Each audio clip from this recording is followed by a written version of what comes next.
Happy Sunday, everyone. I hope that you're doing well and that you've been having a wonderful weekend. Um, yeah, it's kind of crazy because it's again a few weeks after I recorded my last episode, and it's been some time for myself at least. Like I feel like I can do better and make more consistent content, videos, episodes, and that's kind of what I want in today's episode to talk to you about, and what has been going on in the past few days and weeks, and uh, what I have been thinking and struggling with, because it's been quite challenging to say and sit down and talk to you guys. And I think this is one of the things that is not fully observed and discussed enough. And it's when basically when you struggle with your faith and when you don't know how to approach it, and then with the combination of like what do you expect from yourself and not knowing always the answer, but you really want to know and have it figured out. So with all this combination, I think it can come with very much a struggle and that I want to discuss with you today. And I think, and I truly believe that this is not just my case, but many of you probably struggling with very much the same thing.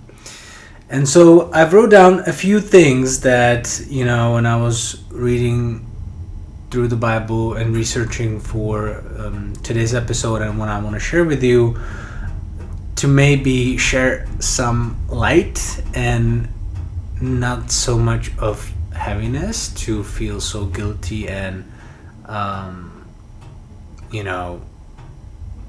so sad. Sorry, the heater is making some crazy noise,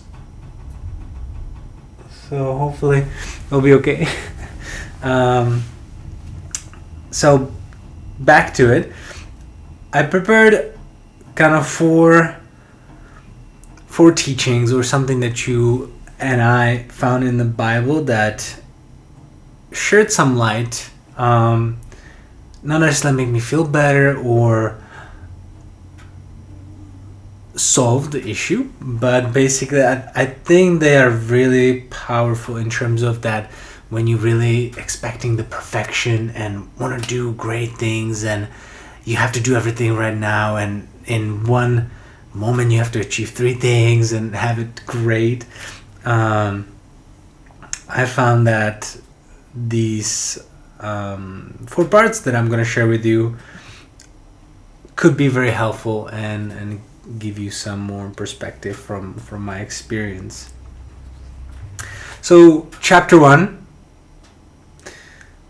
how do you embody Jesus' teachings? And that was a big part for me, that I was like, not knowing everything and coming to Christianity and religion and really what does it mean, basically. What do I do?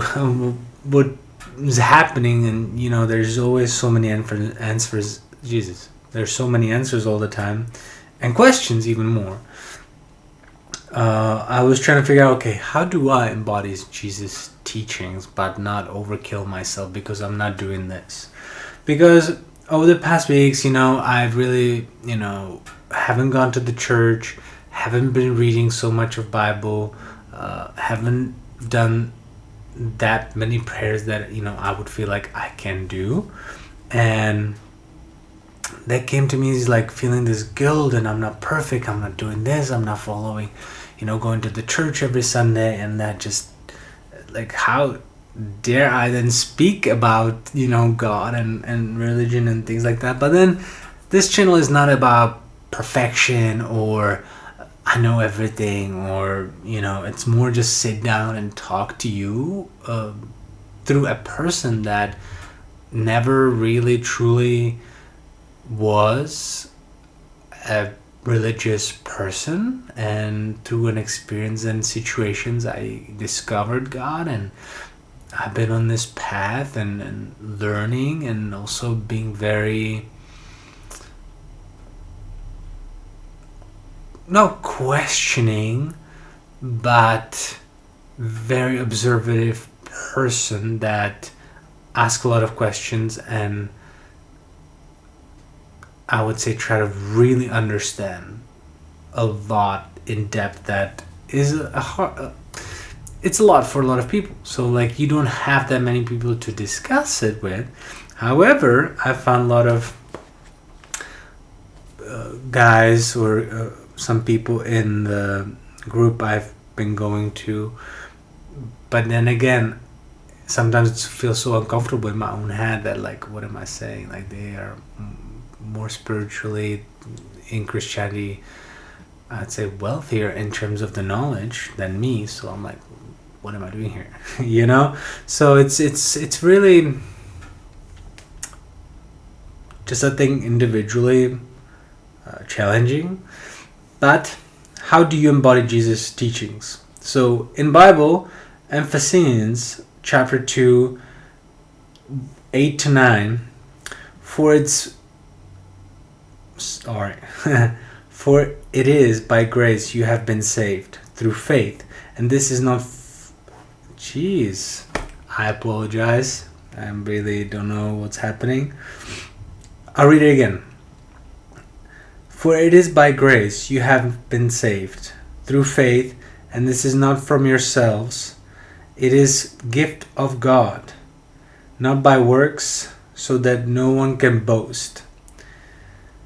And when I was, reading through this, obviously those are Paul's letters to the Ephesians, and I would say one of the clearest statements on grace, and I'm gonna try to read through also my notes so I don't necessarily butcher it. But what I found in this passage really emphasizes that our salvation and relationship with God are not blessed. Not based on our ability to do everything right, or check our religious task, go to the church, read my Bible, do my prayer, this and that, But it's more about a gift of grace that comes from God and His teachings, and that we can spend the time with Him when, it's allowed to us, or when we find the time, and we should make the time, obviously. But it's more about also allowing us the freedom to pursue faith without the basic pressure of perfection, And I found it really, really cool to read it a few more times. So I want to, do it again. Is that this passage is such a beautiful part where it's so evident that it's not the perfection in our pursuit in faith, but it's the freedom of pursuing the faith without the perfection. For it is by grace you have been saved through faith, and this is not from yourselves. It is the gift of God, not by works, so that no one can boast. I would say, like, to myself, to you as well, don't expect perfection, and don't expect that you will understand everything right away and then you're gonna do perfect all the time. Like, it's just so mind-blowing. And I might get a little emotional about this because, it's really hard when, you can obviously tell from my videos if you watch some of them before. I've struggled with substance abuse. I've struggled with expecting from myself so much that I, cannot do. And a lot of the times, I think God sent us here and created us and have a purpose for each one of us that is very strong and it's very powerful, and we have to discover it. But then there's this beautiful saying that I really like, that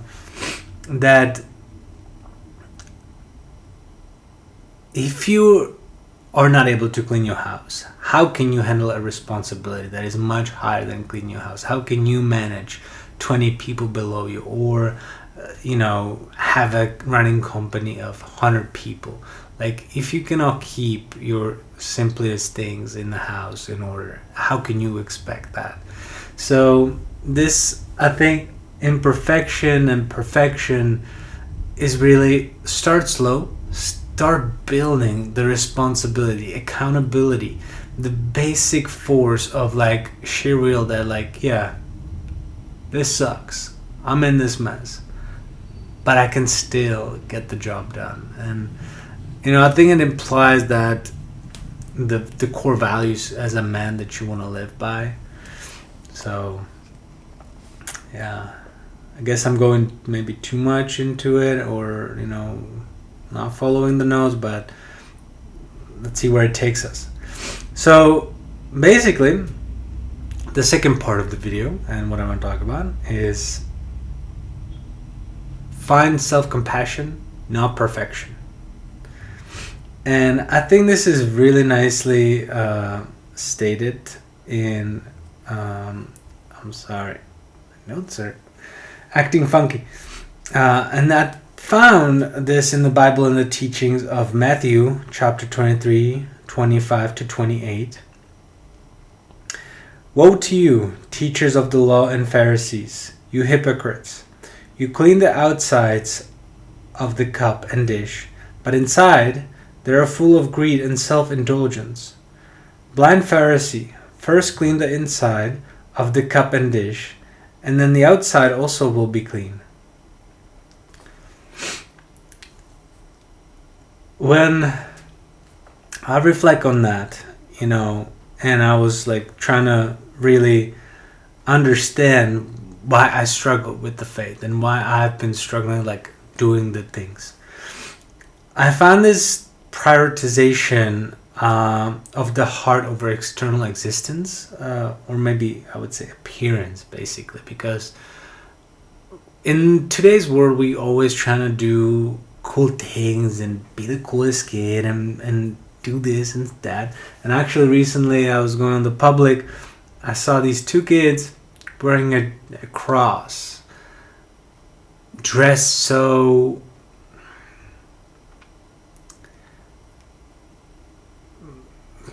I don't even know how to describe it, so weirdly that you can tell, like, what do you know about Jesus's teachings and the Bible?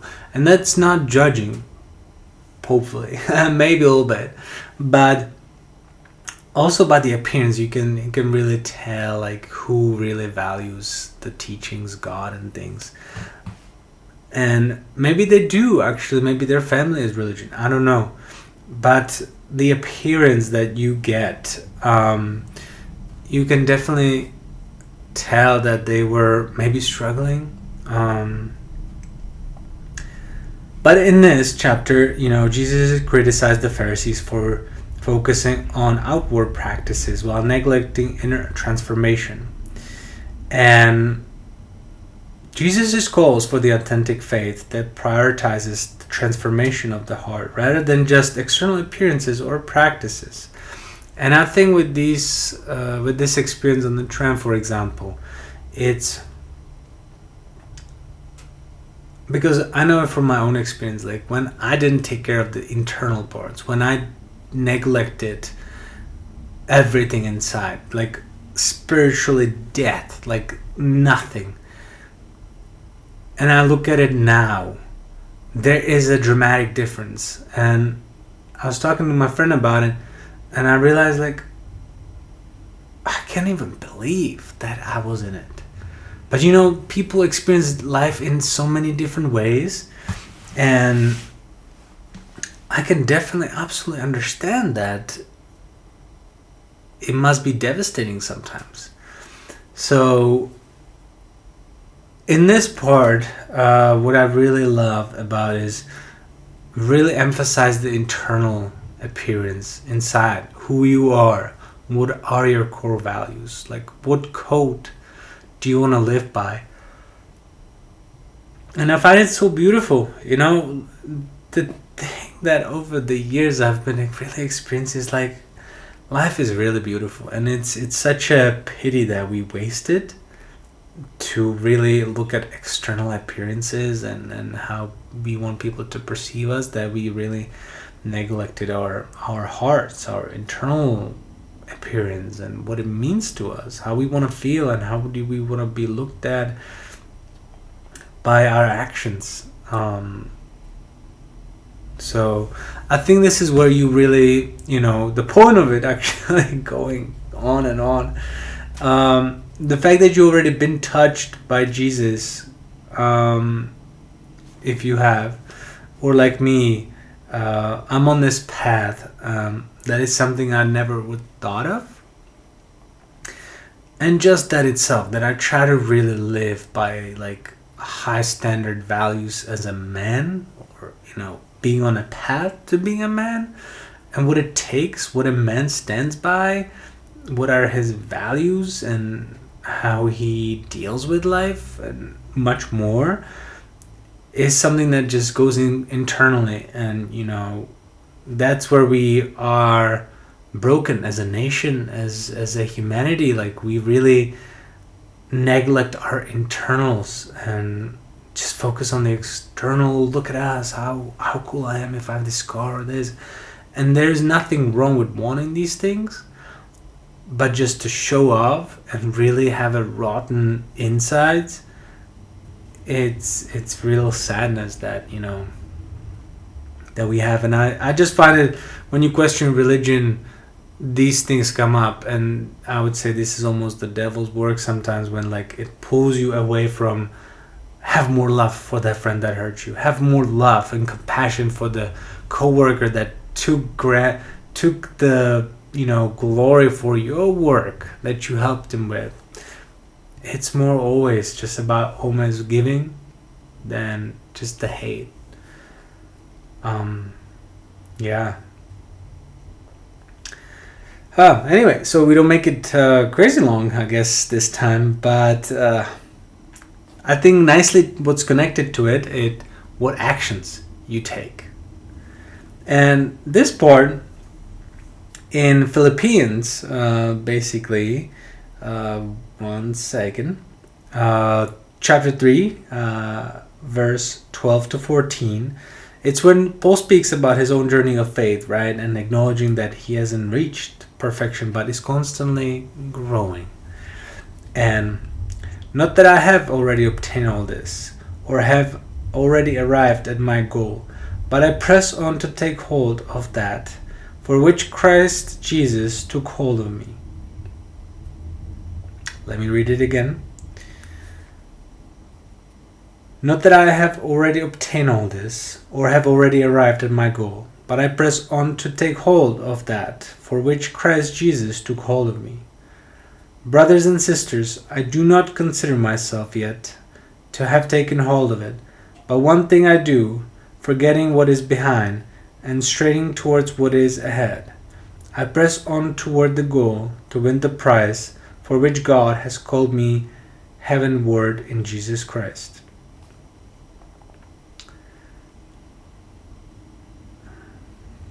And I find this passage a powerful reminder of what basically a faith is. It's an ongoing journey, not a destination.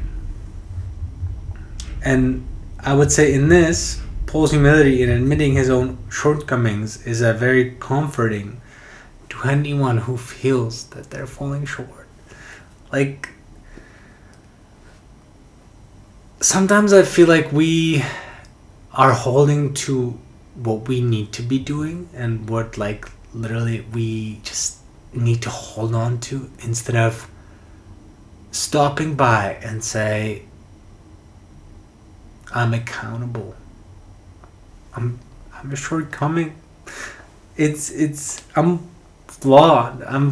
And I'm trying to do better, and I'm trying and working and hustling to do much more that I know I can be doing, but I'm still flawed, right? So it's like the perfection and expecting everything. But here you basically have that it's okay to admit to yourself and accept. Right? And I wrote here that we're always rushing for the next thing and forget that sitting down for a few moments and closing our eyes can bring us closer to Jesus. And this is something I want to do towards the end, but I have one more thing: other ways to connect. And this is in chapter Luke 10, verse 38 to 42. As Jesus and his disciples were on their way, he came to a village where a woman named Martha opened her home to him. She had a sister called Mary, who sat at the Lord's feet listening to what he said. But Martha was distracted by all the preparations that had to be made. She came to him and asked, "Lord, don't you care that my sister has left me to do the work by myself? Tell her to help me."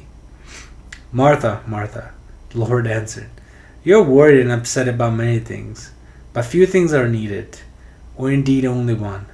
Mary has chosen what is better, and it will not be taken away from her."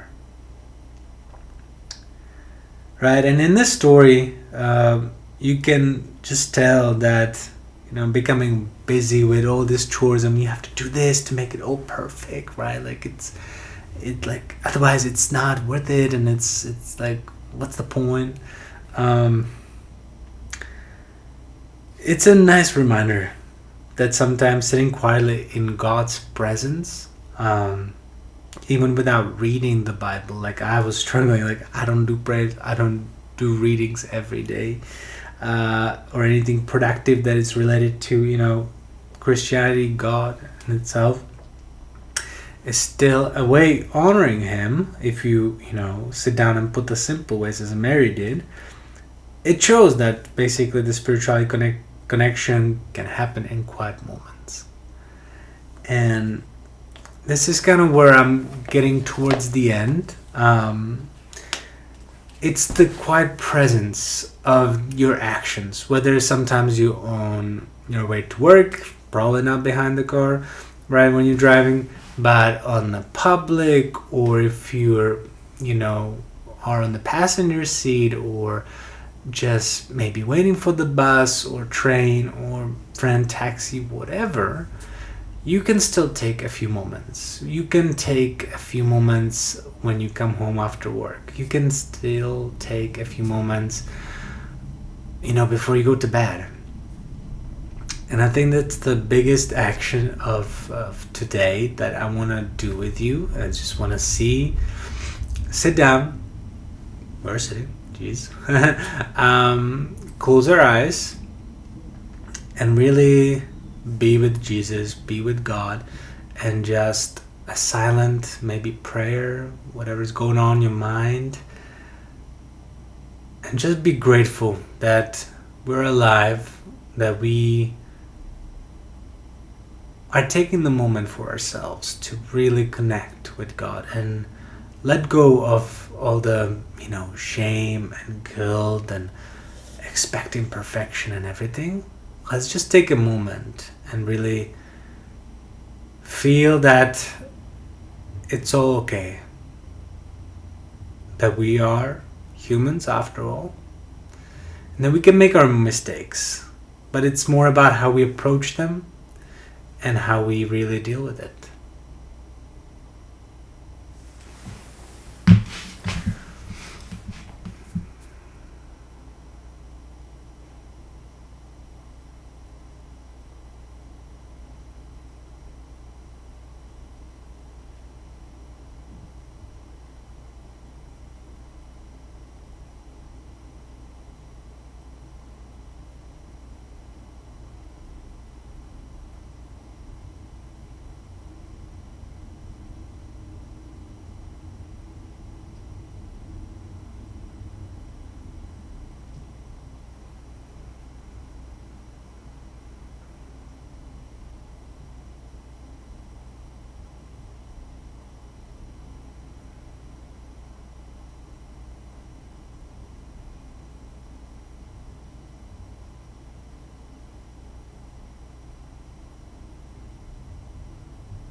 If you still need a moment, it's okay. I don't know how long it was actually. Maybe a minute or two, maybe a little more. I don't know. But I just want to take a quick moment and thank you. For if you finish this video, it's probably going to be the longest. I went quite a bit on and off in many directions, and this is also the beautiful part about, questioning and discussing the up and downs we sometimes have as humans in religion and our faith, but it's still okay. And I just want to thank you for watching it, and I hope to see you next time. Take care.